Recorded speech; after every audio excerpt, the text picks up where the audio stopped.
El próximo programa es para todos. No contiene escenas de sexo o violencia.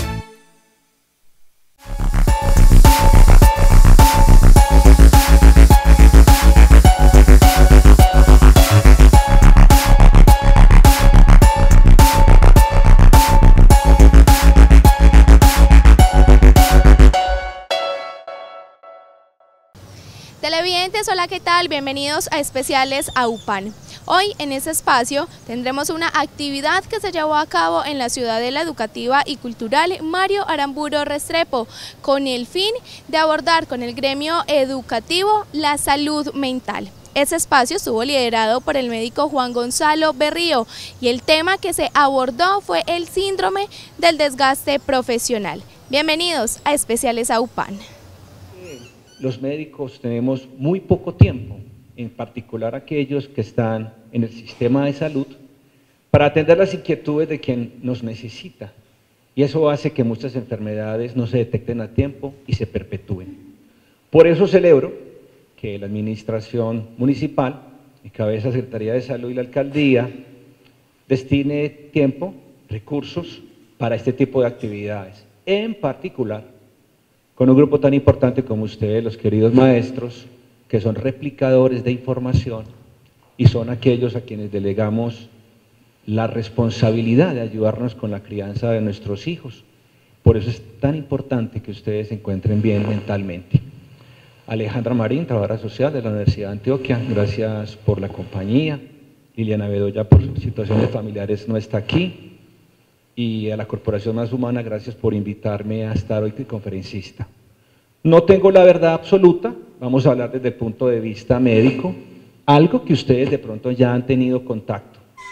Este tema no salió así a la ligera, ¿de qué hablamos? No, esto fue consultado con ustedes, en particular con los rectores, con la jefe de núcleo y con el secretario de Educación, y encontramos, justamente ese era el tamizaje inicial, que después de esa época de pandemia el mundo se puso patas arriba y a nosotros sí que nos lo cambió. Resulta que ustedes tenían una jornada laboral, terminaban sus funciones y destinaban un día, un horario para atender padres de familia. La virtualidad llevó a que muchos tuviéramos que tratar de acostumbrarnos a manejar este tipo de redes y plataformas. Complicadísimo, pero lo peor de todo fue tener que dar el número telefónico a los papás. Y ahí empezó el acabose.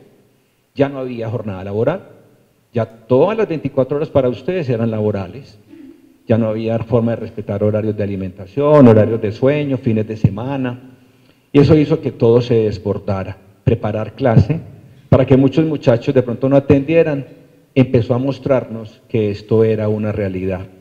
Síndrome de burnout es un término, es un anglicismo. Significa textualmente el síndrome del quemado o trabajador quemado. En el año 2019, la 72ª Convención de la OMS, Organización Mundial de la Salud, destinó que para prevenir todo esto que tiene que ver con las consecuencias de la salud mental alterada, había que organizar este concepto.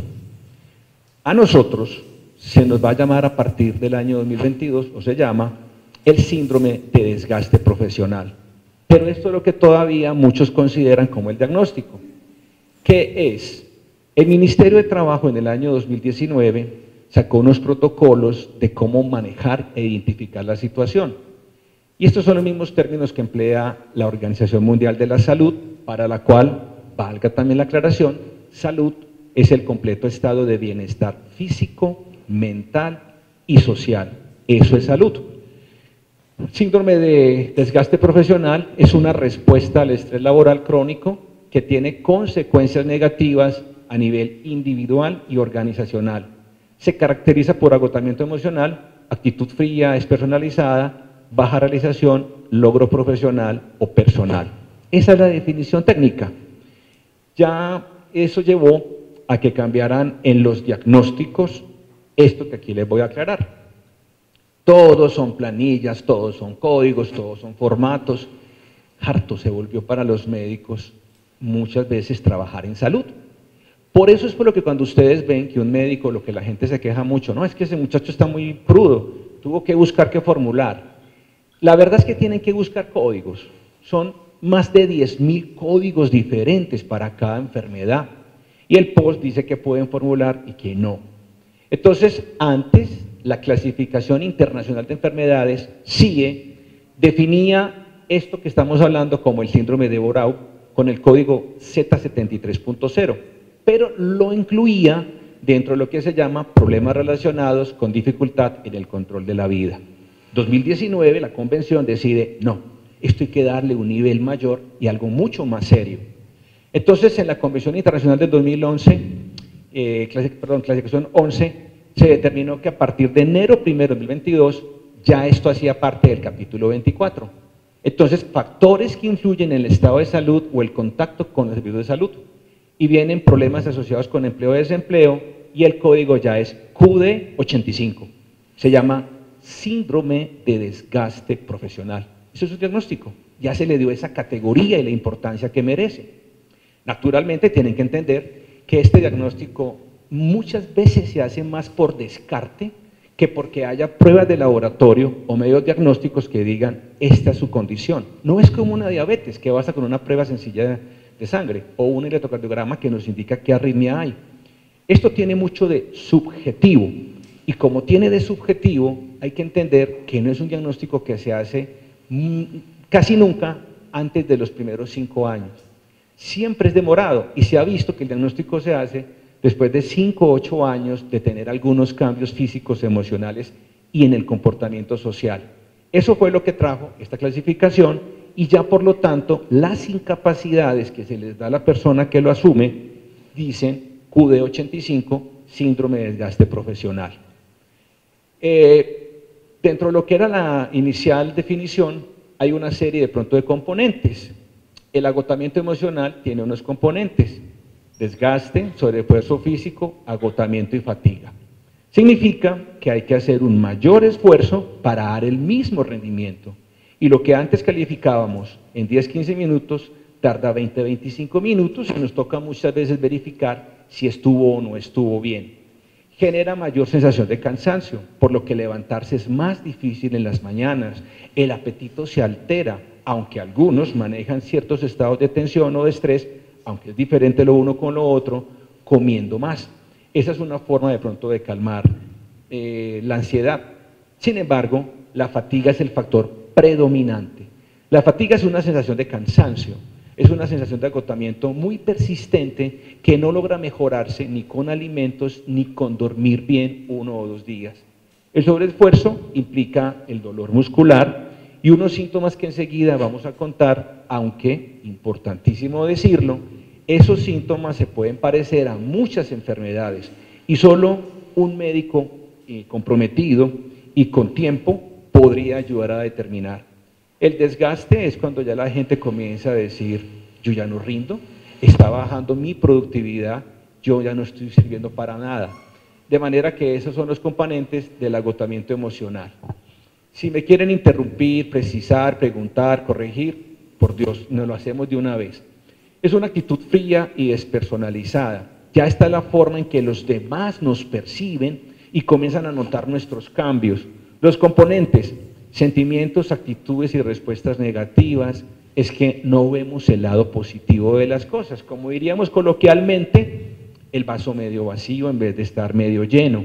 Pérdida de motivación hacia el trabajo va llevando a algo que yo también a veces tengo ese problema, y es el término del procrastinar, es decir, postergar las tareas complicadas o aburridas y luego nos cogió la noche. Eso lleva a la motivación hacia el trabajo porque como que pensamos, ¿para qué lo estoy haciendo? Ironía e irritabilidad son de esas circunstancias que a veces nos percibimos, pero que los demás sí notan. Y si son nuestros seres cercanos, queridos o compañeros, nos deberían de alertar. De aquí esperamos que ustedes repliquen información. Entonces se contesta con 4 piedras en la mano, no le vemos a las cosas como el real valor, pensamos que nos están atacando, que nos están agrediendo, y a la otra persona le contestamos de la manera que no hacíamos antes.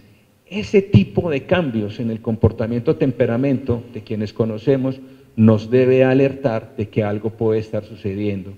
Y finalmente, las reacciones de distanciamiento, cinismo y hostilidad, es cuando la gente pierde el placer por lo que le gustaba, no quiere seguir haciendo las actividades que le gustaban, quiere y prefiere estar en casa, deja sus compañías nocturnas y se vuelve hostil porque prefiere la soledad antes que estar acompañado de alguien más. Ya viene lo que tiene que ver dentro de la definición con la baja realización profesional o personal. Naturalmente todo lo que ustedes ven allí es lo que finalmente se traduce en la organización, en la empresa como tal. Lastimosamente, todos nosotros, aquellos que no trabajan pues de forma independiente, pertenecen a una organización, llámese una institución educativa, llámese el sistema de educación, y nos miden con una cantidad de formatos y una cantidad de metas: bajo rendimiento laboral, incapacidad para soportar la presión, baja autoestima y afectación de las relaciones profesionales y personales son tal vez las principales características de esta situación. Vienen las fases del síndrome de desgaste profesional y aquellos que más han avanzado por lo pronto clasifican esta condición en 5 etapas. La inicial es que estoy feliz, conseguí trabajo, qué bueno, gané el concurso, llego con mucha motivación, muchas expectativas, entusiasmado y arranco a trabajar. Pero me encuentro a veces con una pared que nos empieza a poner limitantes y vemos que la realidad es distinta a la que nuestra imaginación o fantasía o expectativa tenía. En el estancamiento ya las personas comienzan como a sentirse consigo mismas inconformes, incómodas, yo como que no avanzo, no es lo que yo quiero hacer, es lo que me obligan o presionan a realizar o a decir.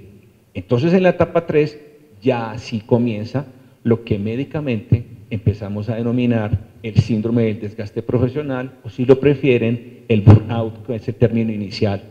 La frustración, ya en la frustración se comienzan a postergar, a dejar de lado las tareas, a incumplir con las responsabilidades y por supuesto eso se refleja en la atención, como hablábamos, hacia, en el caso de ustedes, quien debe ser el objeto de nuestra atención: los estudiantes, los padres de familia y los problemas a nivel de la misma institución entre compañeros y con las directivas.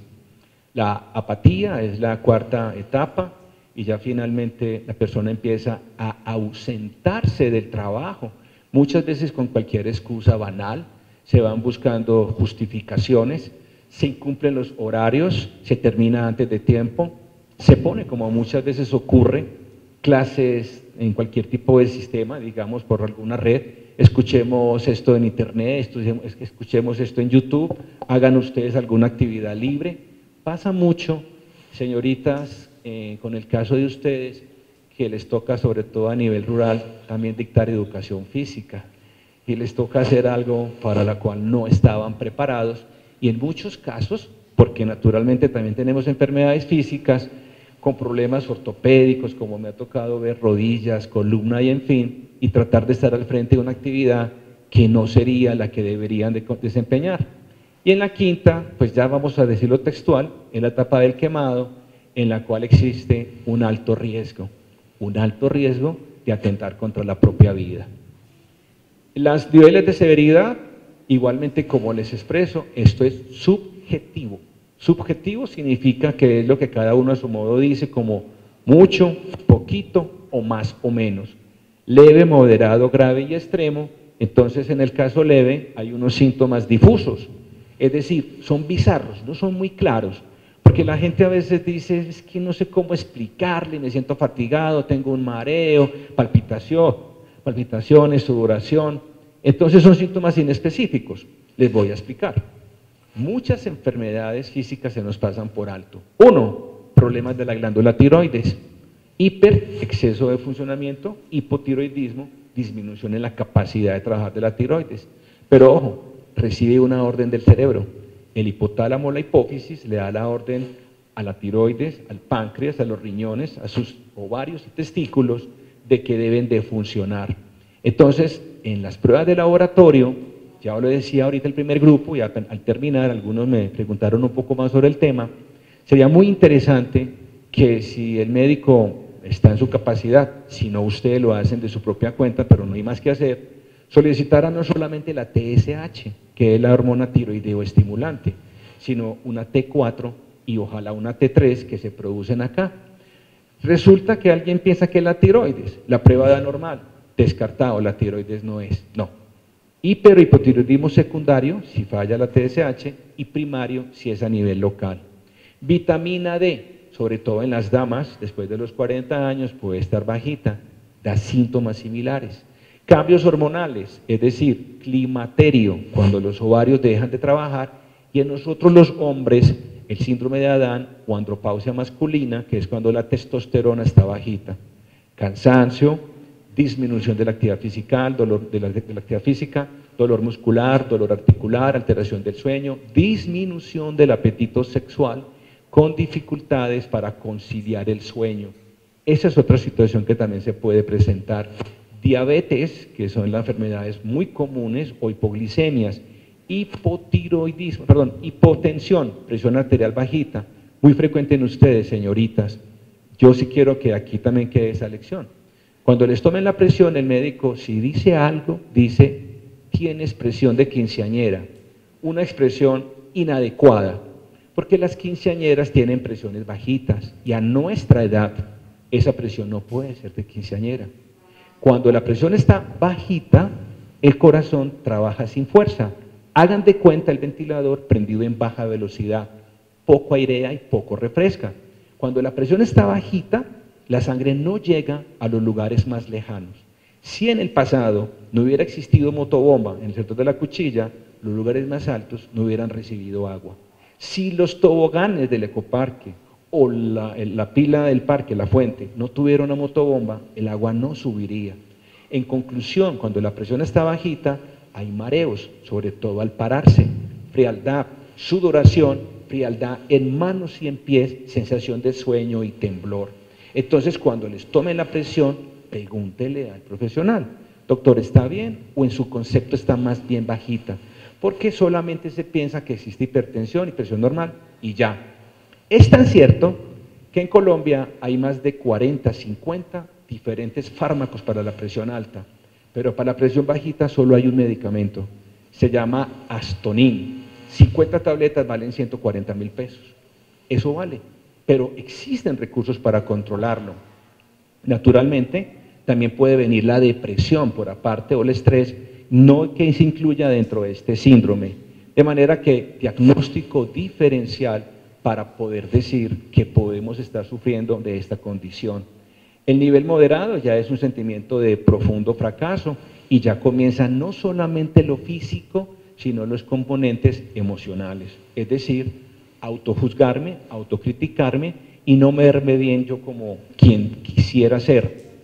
Grave, ya comienza el ausentismo, las faltas pues a nivel de las responsabilidades, no cumplir con las obligaciones que se tienen con una institución, en el caso de ustedes, o de una empresa. Y en el caso extremo, que es lo que más nos entristece, pues naturalmente podría atentarse contra la propia vida. Pero por favor, no limitemos esto solamente al plano personal e individual, sino que traduzcámoslos en nuestros muchachos, en nuestros vecinos, que es tan triste ver cuando se presentan tantos casos en personas jóvenes y uno queda sorprendido. Hay que aprender a identificar esto, porque quien llega a ese extremo finalmente tiene una situación de desespero total y absoluto. ¿Vamos bien hasta acá? Bueno, hay un cuestionario que quienes van enfocados a diagnosticarlo plantean, tiene 22 puntos diferentes, es decir, se requiere tiempo solamente para ello. Dentro de los 22 puntos, pues sacamos aquí los más importantes, los más claves para ustedes. Agotamiento físico y mental generalizado, indiferencia, cinismo, descenso en la productividad laboral y desmotivación, sentimiento de fracaso e impotencia, baja autoestima y poca realización personal, nerviosismo, taquicardia, comportamientos agresivos, dificultad para concentrarse, dolor de cabeza, insomnio, aburrimiento, impaciencia y irritabilidad y el ausentismo laboral. Por eso es por lo que la hojita que les entregamos al inicio, anónima, nos va a servir para sacar conclusiones y mirar en qué punto estamos. Les agradecemos mucho esas respuestas, aclarándoles que el antes y el después lo marca marzo del 2020, cuando nos cambian las reglas de vida por la situación del COVID. Las conductas asumidas frente al síndrome de desgaste profesional. Bueno, se ha logrado mirar que la gente reacciona diferente ante los estímulos y pueden haber tres tipos de personalidades: los frenéticos, los desgastados, o los sin desafíos, que quiere decir los que casi que les da lo mismo. Entonces el frenético es esa persona que combate la situación intentando resolver el problema. Es decir, si bien no duerme bien, si bien no come bien, no le importa. Lo que le importa es que es tan obsesivo que lo que necesita es entregar su trabajo a costa de su propia salud y su propio descuido. Aprovecho para decirles que este tipo de situaciones inicialmente se encontró en un grupo de policías, pero posteriormente con los análisis encontraron que hay tres tipos o tres profesiones que en particular son más propensas a tener esto. Uno, el personal de salud, y en pandemia sí que se notó. Dos, ustedes, los docentes, los maestros, es decir, somos población de riesgo. Por eso es por lo que se está enfocando hacia esta parte con ustedes. Es una situación inicial. Y lo tercero, las personas que manejan público, las personas que tienen contacto con los demás, es decir, por ejemplo, los trabajadores sociales. Esas son las personas que trabajan con más dificultad, y los funcionarios. Quiero aclarar que el término funcionario significa Estado, por eso no decimos funcionarios públicos, porque es una redundancia. Entonces, los funcionarios del Estado también tienen ese alto riesgo. El desgastado es la persona que ya no da más, es imposible cumplir con las tareas que tiene encomendadas, entonces ya deja las responsabilidades de lado, acumula todas esas tareas, lo que conlleva incumplimiento, llamados de atención en la organización. Y el sin desafíos son las personas que les da lo mismo, son las personas que, ¿qué vamos a hacer? No puedo dar más de mí. Aleja. Bueno, ¿cuáles son los detonantes? Muy bien, factores de riesgo, eso es lo que queremos que acá les quede claro. Entorno laboral, tenemos las condiciones para trabajar. En el caso de ustedes, tenemos el material necesario, tenemos la conectividad requerida, tenemos los niños que lleguen a tiempo, que lleguen como deben de estar concentrados. Organización empresarial, esta parte es complicadísima. Esos son todos los documentos, formatos, requisitos, planillas. Yo no entiendo cómo hacen ustedes, a título personal, para calificar un grupo de 40, 50 jóvenes con todos esos ítems que ya son subjetivos. Yo veo las notas de mis hijos y digo, ay, pero ¿cómo hacen, cierto? Entonces, esa parte es lo que hace que tanto trabajo les haga llevar trabajo para la casa. Entonces, hasta en sus tiempos libres están sacrificando tiempo que le deben dedicar a su familia, a las actividades y responsabilidades laborales. Negligentes condiciones de trabajo, pues naturalmente tiene que ver con las vías de acceso a la institución, la conectividad, si les dan o no les dan el tiempo necesario para actividades extracurriculares, expectativas personales. Algunos, unos pocos, de pronto estudian algo más para mejorar un salario, pero yo estoy seguro que la mayoría profundiza más porque el talento no lo pueden desperdiciar. Están ustedes bien escalafonados, pero están ustedes donde deberían de estar, en la institución que deberían de estar, están cerca de sus familias, están con la posibilidad de tener el salario que se merecen, con las condiciones que además deberían de tener, de descanso, de relajación, en fin. Y las características de la persona es lo que cada uno como tal debe de tener. Es decir, las personas obsesivo-compulsivas, yo en parte soy uno de ellos. Las personas que son un poquitico inseguras, esas personas somos las más propensas a tener el síndrome de desgaste profesional. Bueno, el tratamiento. Bueno, el tratamiento implica una cantidad de situaciones grandes. Lo primero es que hay que incapacitar, hay que descansar, hay que darles unos días de descanso, pero de descanso significa desconectarse de todo, apagar teléfonos, delegar a algún compañero si puede atender nuestras tareas, pedirle comprensión a esos jefes de que estamos incapacitados no por deseo o voluntad, sino por situaciones forzosas de salud. Hábitos saludables, dormir tan siquiera 6, 8 horas bien dormidas, sin despertar pues lo que en la noche nos haría alterar el ciclo normal de sueño. Evitar la cafeína en exceso, sobre todo después de ciertas horas porque es un estimulante. No comer dulces en las 2 horas previas a dormirse porque los carbohidratos activan el cerebro y nos ponen a pensar mucho más. Resolver esas tareas que debemos de resolver y dudas, porque si no vamos a pensar en ellas y vamos a despertar, a complementar lo que quedó. Sí, lo del dulce es una situación muy interesante porque el cerebro se alimenta de 2 cosas, se alimenta de oxígeno y de glucosa, y eso es lo que lleva el torrente sanguíneo. Entonces consumir dulces pone el cerebro mucho más activo y no nos deja descansar de la forma correcta. Tener algún tipo de práctica deportiva, no demasiado intensa para no estar cansados ni agotados. Alejarnos de aparatos electrónicos en la noche, apagar celulares, ojalá no tener el televisor en la habitación.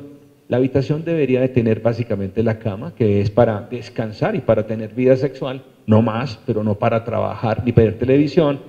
Y pues lo fundamental que es el closet del ropero, pero no muchos más aparatos. Los hábitos saludables implican alimentación, alimentación balanceada y alimentación oportuna. Resulta que cuando nos vamos acostumbrando a que la comida no es cada 6 horas, ya el cuerpo se enloquece, ya no sabe cuándo recibir comida. Y a veces no nos acordamos si comimos o no comimos. Entonces, esto tiene que ir de la mano de las condiciones propias de cada quien. Si es diabético hay restricciones, si es hipertenso tiene algunas restricciones y así por el estilo de acuerdo a cada enfermedad. Muchas veces los médicos tomamos atribuciones que no nos corresponden. Voy a ser en esto muy claro. Nosotros, en mi universidad, vemos 11 semestres académicos y 1 año de año rural. En los 11 semestres, en uno de ellos, en mi caso el cuarto, nos dan nutrición. La nutrición nos dan 2 clases en la semana, cada una de 2 horas. En mi grado, en mi grupo, de los 50, 55 que éramos, 20, 25 nos salíamos de clase, y yo me incluyo. Los médicos no deben de diseñar dietas. Eso dejémoselo al nutricionista. Y la gente tiene la creencia, me van a poner a aguantar hambre. No, es enseñar a comerles. Y si no puede comer algo, ¿por cuál alimento se puede sustituir? Entonces una alimentación balanceada, naturalmente evitar la cafeína, lógicamente de licor muy moderado, y el ejercicio, como les decía. Antidepresivos, hay muchos, algunos naturales homeopáticos. La melatonina es un excelente producto, es un excelente recurso.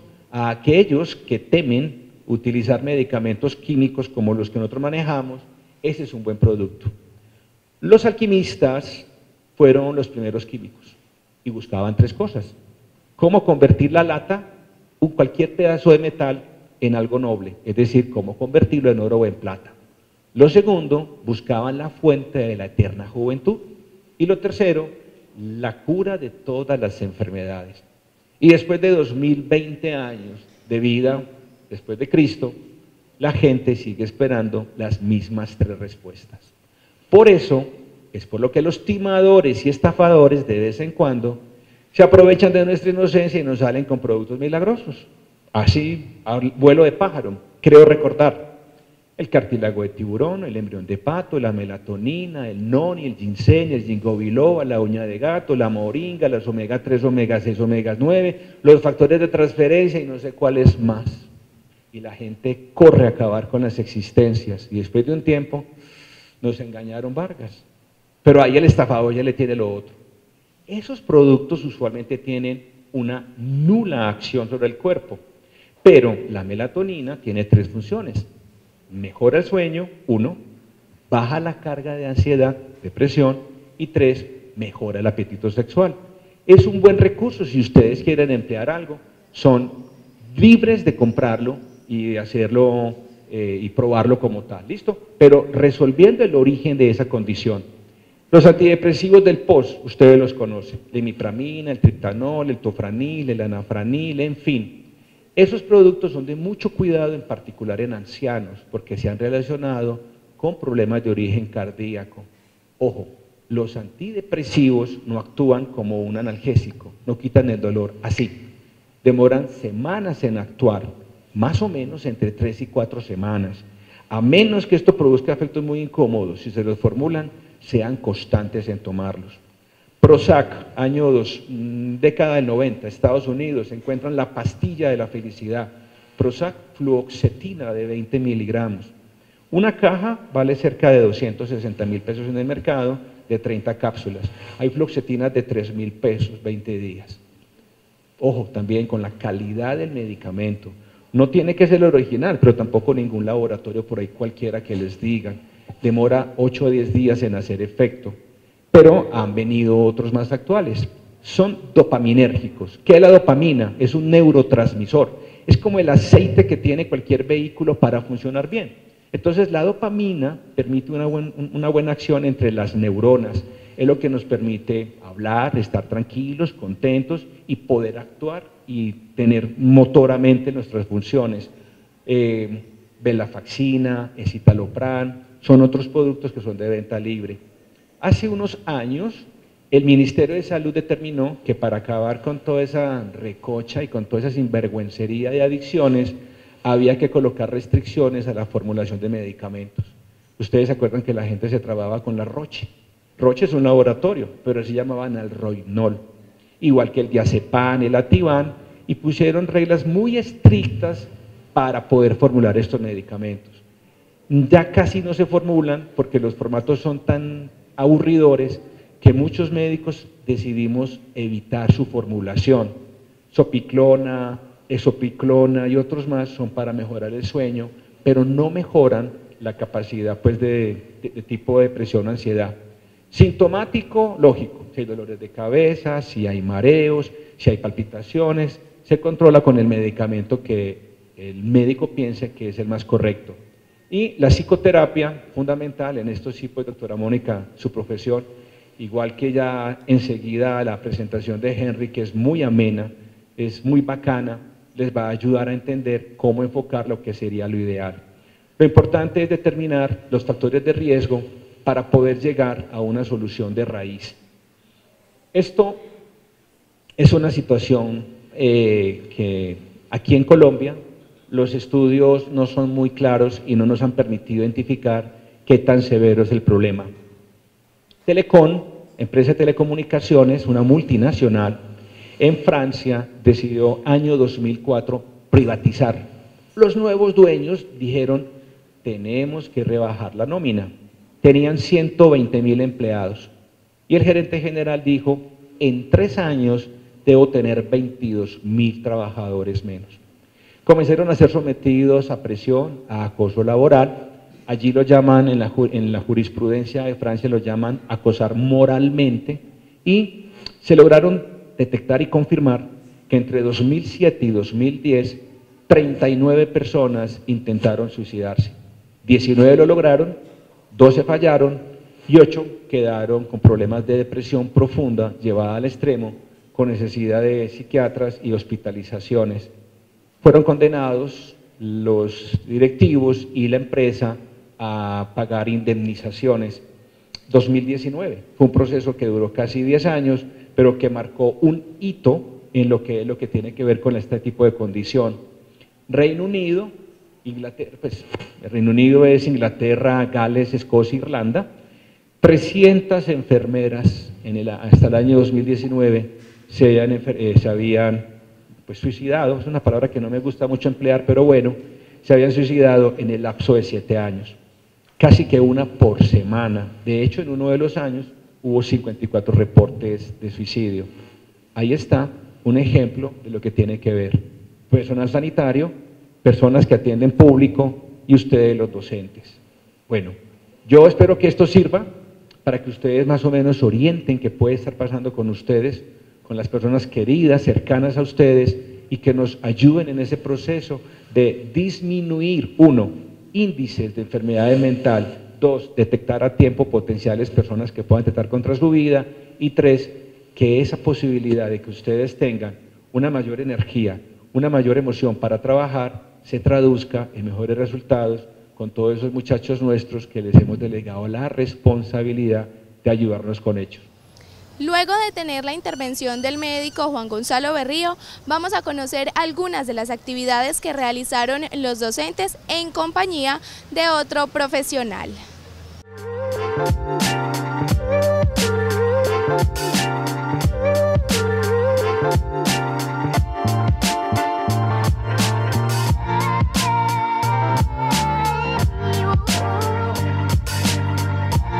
Rápidamente, mirando fijamente, 10, 9, 8, 7, mirando, no me mire a mí, 6,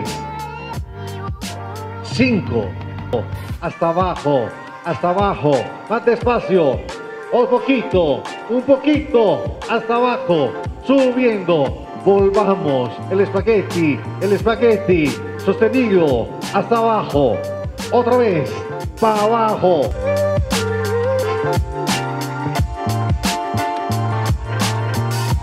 No puede tirar el espagueti, no puede quebrar el espagueti. Cambiamos producción, otro espagueti nuevo. María, se fue. A ver, yo lo veo bailando otra producción. Muy bien.